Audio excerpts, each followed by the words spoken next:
ஹாய்ப்பா. இல்லை என்ன பண்ணுறீங்க? எப்படி இருக்கீங்க? நல்லா இருக்கீங்களாப்பா? இன்னைக்கு என்ன வீடியோ அப்படின்னு பார்க்க போனோம்னா, இன்னைக்கு ஒரு முக்கியமான வீடியோ. ரொம்ப ரொம்ப நம்மளோட உறவுகள், நம்ம சப்ஸ்கிரைபர்கள் வந்து அவங்க சப்ஸ்கிரைப் கேட்ட ஒரு முக்கியமான விஷயத்தை பற்றி தான் நான் கிளாரிஃபை பண்ண போகிறேன். ஸோ எனக்கு தெரிஞ்சது, எனக்கு எல்லாமே தெரியும்னு நான் சொல்லல.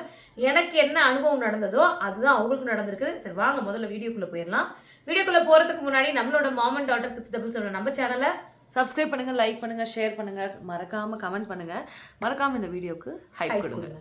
ஓகே. என்னடா இவ்வளோ போய் ஜிமிக்கி போட்டிருக்காங்கன்னா, முத நான் வந்து ஜிமிக்கின்னு இமிட்டேஷன் சொல்லல கடையில் கொடுத்து வாங்கினது இதுதான். இது ஒரு 10 வருஷம் இருக்குமா?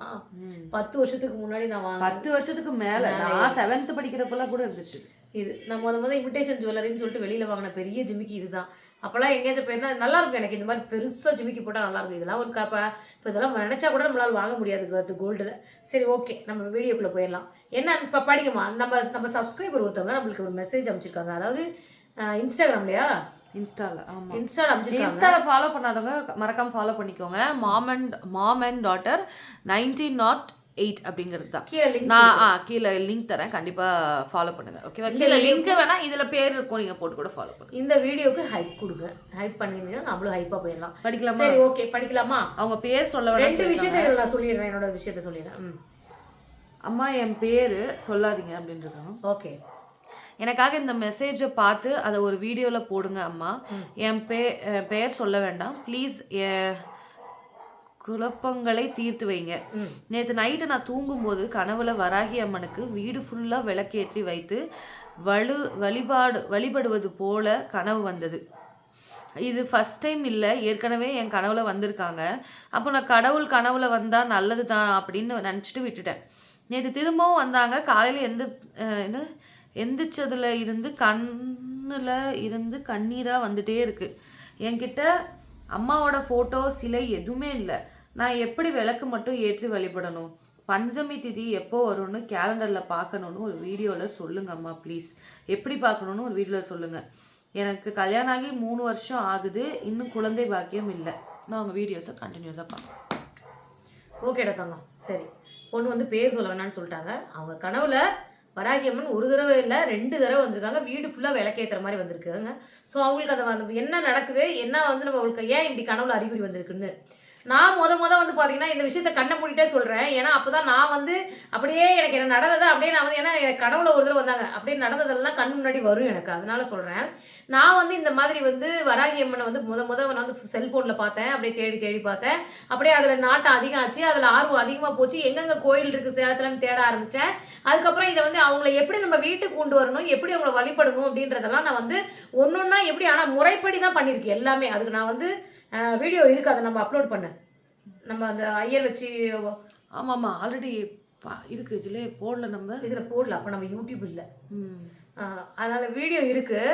ஐயர் வச்சு அம்மா வந்து இந்த சிலையை வந்து இவ்வளோதான் இருக்கணும். அதாவது வீட்டுக்கு இவ்வளோ இருக்கணும். வீட்டுக்கு வாங்குறதுக்கு மட்டும் சாமி சிலை வந்து இவ்வளோதான் இருக்கணும். ஐ மீன் 5 அடியா இல்லை 1 அடியா 2 அடி இல்லை 1 அடியா 2 அடியோ அந்த மாதிரி அந்த மெஷர்மெண்ட்டில் தான் சொன்னாங்க. நீங்கள் கேட்டுக்கோங்க. அதான் இந்த இது இவ்வளோதான் இருக்கணும். சின்ன இது 1 அடிக்குள்ளே தான் இருக்கணும். அந்த மாதிரி சில வீட்டில் வச்சு கும்பிடுறதா இருந்தால்.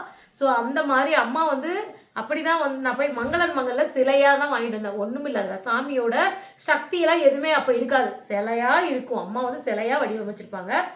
ஒரு சிலையை வந்து கொண்டு வரும்போது அந்த சாமியை வந்து அதில் உள்ள நம்ம வந்து கொண்டு வரணும், வழிபடணும். ஃபஸ்ட்டு வழிபாடு தான் மெயின்.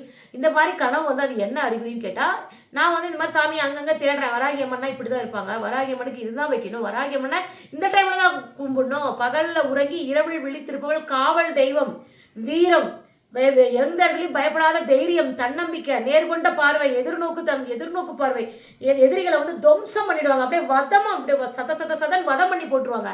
அந்த மாதிரியான வராகியை பற்றி ஒன்றொன்னா தெரிய அம்மா வந்து பூமி கடையில் இருக்கிறதா சாப்பிடுவாங்க. ஏன் அதுக்கு கூட நம்ம வாழ்க்கைக்கு ஒரு அர்த்தம் இருக்குது. நம்ம பூமி கடையில் நம்மளோட பழைய கடன்கள், பழைய பிரச்சனைகள், தீர்க்க முடியாதது எல்லாமே நம்ம அந்த கொம்பு நம்ம அது மூலயமா கிண்டி கிழங்கு எடுத்து அப்படியே நம்மளோட பிரச்சனையெல்லாம் தீர்த்துருவாங்க. அந்த சொல்லும் போதே ஊஸ்பம்ஸாக வருது. ஏன்னு கேட்டிங்கன்னா, நான் அந்த மாதிரி அவங்கள வந்து நான் சும்மா சாதாரணமாக அவங்கள கூட்டு வரல. நான் அவங்கள பற்றி ரிசர்ச் பண்ணேன். இவங்களை எப்படி கொண்டு வரணும், இவங்களை வீட்டுக்குள்ளே கூட்டு வந்தால் நம்ம எந்த மாதிரி இருக்கணும். அதாவது படை தளபதி இந்த போஸ்டிங்லேயே 5-7 கன்னிமாரில் அந்த அம்மா மட்டும் வந்து போர் பண்ணுறவங்க, தளபதி அவங்க. எல்லாத்துக்குமே இப்போ நின்றுவாங்க, எடுத்ததும் யாரும் பயப்படவே மாட்டாங்க, ஃபஸ்ட்டு அடிச்சுட்டு தான் பேசுவாங்க. அந்த மாதிரி கேரக்டர் அவங்க. ஸோ அந்த மாதிரி வீர மங்கையை கொண்டு வந்து வீட்டில் வைக்கும் போது எனக்கு ரொம்ப அப்படியே ஒரு மாதிரி வீரமாக இருக்குது இப்போ சொல்ல சொல்ல. நான் தேடிட்டு இருக்கும்போது ஒரு நாள் என்ன ஆகுது, வராகியம்மன் அவ்வளோ சீக்கிரத்தில் யார் கனவுலையும் வர மாட்டாங்கப்பா. யாரை வந்து இவகிட்ட நம்ம போனோம்னா கண்டிப்பாக இவன் நம்ம நல்லா பூஜிப்பா, இவளுக்கு நல்லது பண்ணணும் அப்படின்னு அம்மா முடிவு பண்ணிட்டாங்கன்னா அவங்க கடவுளை வருவாங்க. இதுதான் உண்மை. மணி அடிக்குது பாருங்க, செல்லுலேருந்து மணி அடிக்குது. இதுதான் உண்மை. எனக்கு வந்து ஃபஸ்ட்டு ஒரு நாள் என்ன ஆச்சு, கனவு கண்ணில் அந்த மைண்டில் வச்சுக்கிட்டேன். ஏன்னா நான் கனவு எனக்கு அந்த கனவு ஞாபகம் இருக்குது. நான் வந்து படிக்கட்டு இருக்குங்க கோயிலில் வந்து இப்படி ஏறி தஞ்சாவூர் கோயிலெல்லாம் இப்படி படிக்கட்டு இருக்கு பாருங்க, ஏறி போகிற மாதிரி. அந்த ஏறி போகிற படிக்கட்டு ஒரு 10 படிக்கட்டுக்கு மேலே அம்மா வந்து சிலையாக உட்காந்துருக்காங்க. நல்லாவே தெரியுது, கருப்பு முகம், பன்றியின் முகம், அப்படியே அழகாக உட்காந்துருக்காங்க. அவங்க நல்லாவே தெரியுது. இப்படி நல்லா பார்க்குறாங்க. நம்ம அம்மா அங்கே உட்காந்துருக்காங்க, நான் போகிறேன். இந்த மாதிரி ஒரு கனவு. அதுக்கப்புறமும் ஒரு கனவு என்ன ஆகுதுன்னா, நான் வீட்டில் வேலை செஞ்சுட்டு இருக்கிறேன். அம்மா வந்து பன்றியின் முகம் தானே, குடுகுடுன்னு ஓடி வந்து என் மேலே ஏறுற மாதிரி இருக்குது. நீங்கள் கனவுல வரல, இது கனவுலையும் வந்தது. நினைவில் வந்து பார்த்தீங்கன்னா, நினைவில் நான் இதுக்கு முன்னாடி அம்மா வந்து நினச்சிக்கிட்டே இருப்பேன். சமைக்கும் போது இப்படி கொண்டு வந்து பூஜை பண்ணணும், அப்படி பூஜை பண்ணணும், இப்படி பூஜை பண்ணணும் அப்படின்னு சொல்லி நினச்சிட்டு இருக்கும்போது, சமைச்சிட்டு இருக்கும்போது திடீர்னு குடுகுடுன்னு ஓடி வந்து ஏதாவது என் மேலே ஏறுற மாதிரி இருக்கும், எங்கேயாவது காலுக்குள்ளே ஓடுற மாதிரி இருக்கும். ஸோ அந்த மாதிரி எல்லாம் நம்மளுக்கு சிம்டம்ஸ் அம்மா கொடுப்பாங்க. கனவுல வந்துட்டாங்கன்னாவே அவங்கள நீ பூஜை பண்ணணும், அவங்கள பூஜிக்கணும்னு அர்த்தம். அட்லீஸ்ட் நீங்கள் பூஜை நம்ம எங்களால் என் வீடு இப்படி தான், இவ்வளோ தான், சின்னது தான், அதனால் என்னால் இப்படிலாம் அவங்கள வந்து நான் பூஜிக்க முடியாது, நான் அவங்களுக்கு தனியாக ஒரு ஸ்பேஸ் கொடுக்க முடியாது, என்னால் அபிஷேகம்லாம் பண்ண முடியாது, எனக்கு தெரியாது அப்படின்ற மாதிரி இருந்தீங்கன்னா ஒன்றுமே பண்ண வேணாம். படமே இல்லைனாலும் பரவாயில்ல, அம்மாவை நினச்சி ஒரு மண் அகலில் கொஞ்சமாக நெய்யோ இல்லை சுத்தமான எண்ணெயோ போட்டு ஒரு சிகப்பு திரி போட்டு விளக்கு ஏற்றுங்க. கண்டிப்பாக அந்த தாய் எங்கே இருந்தாலும் அருள் புரிவா. வரம் தரும் வராகி தான், அவள் பேரே வரம் தரும் வராகி தான். நான் அவளால், அந்த அம்மாவால் நான் எவ்வளவோ வரத்தை கொடுத்துருக்குறாங்க, உண்மையிலே வரத்தை ஆனால் அவங்க முன்னாடி வந்து நமக்கு தொந்தரவு பண்ணுறாங்க. இப்போ எனக்கு யாராவது தொந்தரவு பண்ணுறாங்க, எதிரிகள் இருக்காங்க அப்படின்னா, அந்த எதிரிகள் நம்ம கெட்ட எண்ணத்தோட நம்ம வீட்டுக்குள்ளே யாரையுமே வீட்டுக்குள்ளே விட மாட்டாங்க. இதை நான் கண் கூட பார்த்த விஷயம், உணர்ந்த விஷயத்தை தான் நான் சொல்கிறேன். வராகியம்மன் வீட்டில் இருக்காங்கன்னா நம்மளோட கெட்ட எண்ணம், இவங்க இப்படி இருக்காங்க பாரு, இவங்க இவ்வளோ நல்லா பிழைக்கிறாங்களே, இவங்க இப்படி இருக்காங்களேன்னு நினச்சிட்டு யாராவது உள்ளே வந்தால் அவங்கள உள்ளே வர விட மாட்டாங்க. அது ஒன்று. ரெண்டாவது, நான் இப்போ வராகியம்மன் கும்பிட்றேன்னா எனக்கு எதிரி இருந்தாங்க அப்படின்னா அந்த எதிரி வந்து நல்லா இருக்கக்கூடாது, நாசமாக போகணும்னு நான் நினச்சேன்னா அவங்க நல்லா இருக்க மாட்டாங்க, நாசமாக போயிடுவாங்க. ஆனால் அவங்க அழிஞ்சு போகிறாங்க, அந்த பாவம் மறுபடியும் நம்மளை தான் வந்து சேரும். அதனால் யாரையுமே நம்ம வந்து சபிக்கக்கூடாது. வராகியம்மன் வீட்டில் சாமி கும்பிடுறவங்க யாரையும் சபிக்கக்கூடாது, யாரும் கெட்டு போகணும்னு நினைக்கக்கூடாது. அதே மாதிரி நம்ம இருக்கிறோம்னா நம்மளுக்கு எதிரியே இல்லாமல் பண்ணிடுவாங்க அம்மா. எதிரிகள் இல்லாமல் பண்ணுறது தான் வராகி. அதே மாதிரி வராகியை கும்பிடுறவங்க மாதுளை முத்துக்களை உரிச்சு அதில் தேன் கலந்து வச்சிங்கன்னா தனமழை பொழிவாள் வராகி அப்படின்னு அர்த்தம். அதுக்குன்னு அம்மாவுக்கு வந்து இப்போ மாதுளம்பழத்தை உரிச்சு தேனை கலந்து வச்சுட்டா போதும் நம்மளுக்கு தனமழை வந்துடும், வேலைக்கே போவேன்னு நினைக்காது. அந்த அளவுக்கு உழைப்பையும் போடணும். உழைப்பு எப்பவுமே உயர்த்துப்பா என்னை பொறுத்த வரைக்கும். அதுதான். அதனால அம்மா வந்ததுலேருந்து நம்ம வீட்டில் வந்து இப்படி தான் எனக்கும் சிம்டம்ஸ் இருந்தது. அம்மாவை நான் ரொம்ப கரெக்டாக பூஜிக்க ஆரம்பித்தேன். அம்மாவை சிலையாக வாங்கிட்டு வந்து நான் ஃபஸ்ட்டு நாள் வைக்கும் போது ஐயர் வச்சு பூஜை பண்ணி எல்லாம் வச்சாச்சு. ஐயர் வச்சு நான் அபிஷேகம் பண்ணி ஓமம் வளர்த்து அவங்க ஹஸ்பண்டையும் உட்கார வச்சு, அது வீடியோ இருக்குது தானே அதெல்லாம் இருக்கா இருக்கும். நீ உன் ஃபோனில் பாரு, இந்த ஃபோனில் இல்லை அந்த ஃபோனில் இருக்கும், இல்லை பாரு, நீ பாரு. ஏன்னா இருந்தால் நான் உங்களுக்கு அப்லோட் பண்ணுறேன். நான் பச்சை கலரில் புடவை கட்டி அன்னைக்கு ரொம்ப என் ஹஸ்பண்ட்லாம் பச்சை வேட்டியெல்லாம் கட்டி ரொம்ப அம்மாவை வந்து பார்த்தீங்கன்னா ஐயர் வச்சு, ஐயருக்கு வந்து ஐயர்லாம் வர சொல்லி அபிஷேகம் பண்ணி ஆராதனை பண்ணி அவங்க ஹஸ்பண்டை வந்து ஒரு கலசம் வச்சு ஹஸ்பண்டை உருவாக்கி அப்புறம் மனைவியை உருவாக்கி உட்கார வச்சு அப்படி அம்மாவை வந்து அந்த இடத்துல பூஜை பண்ணி உட்கார வச்சாச்சு. 48 நாள் நம்ம வந்து விரதம் இருக்கணும். வீட்டில் எந்த ஒரு கெட்டதும் பண்ணக்கூடாது, கணவன் மனைவி இருக்கக்கூடாது, நான்வெஜ் சேர்க்கக்கூடாது, சுத்தபத்தமாக இருக்கணும். யார் வீட்டுலையும் செருப்பு போடக்கூடாது. 48 நாள் நான் பூஜை பண்ணுறேன். 48 நாளைக்கு செருப்பு போடக்கூடாது, யார் வீட்லையும் போய் தண்ணி வாங்கி குடிக்கூடாது. வெளியில் தண்ணிக்கு தோஷம் இல்லை, இருந்தாலும் நான் அப்படி இருந்தேன். தண்ணி வந்து கடையில் கூட நான் வாங்கி குடிக்க மாட்டேன். அதே மாதிரி காலையில் நான் விடிய காலம் 3:30 மணிக்கு 2 மணிக்கெலாம் எழுந்திரிச்சு பூஜை வேலையை ஆரம்பித்து காலையிலேயே அபிஷேகத்தை பண்ணிடுவேன். 5 பொருள் வச்சு டெய்லி 48 நாளுமே அபிஷேகம் தான். நான் சொல்கிறதுல அம்மா கேட்டுட்டு தான் இருப்பாங்க. 48 நாள் அபிஷேகம் பண்ணணும். அபிஷேகம் பண்ணி அவங்களுக்கு பிடிச்ச பிரசாதத்தை வச்சு காலையில் பூஜை பண்ணிட்டேன். திருப்பி ஈவினிங் எப்பவும் போல் பூஜை பண்ணுவேன்.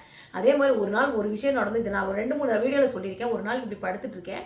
அந்த நேரம் வந்து பார்த்தீங்கன்னா அப்போ தான் நாங்கள் கோவிலுக்கு போயிட்டு வந்தோம். தஞ்சை பெரிய கோயிலுக்கு வராகி பஞ்சமினா தஞ்சை காலையில் பூஜை பண்ணிட்டு வேற இதுக்கு போயிடுவேன்.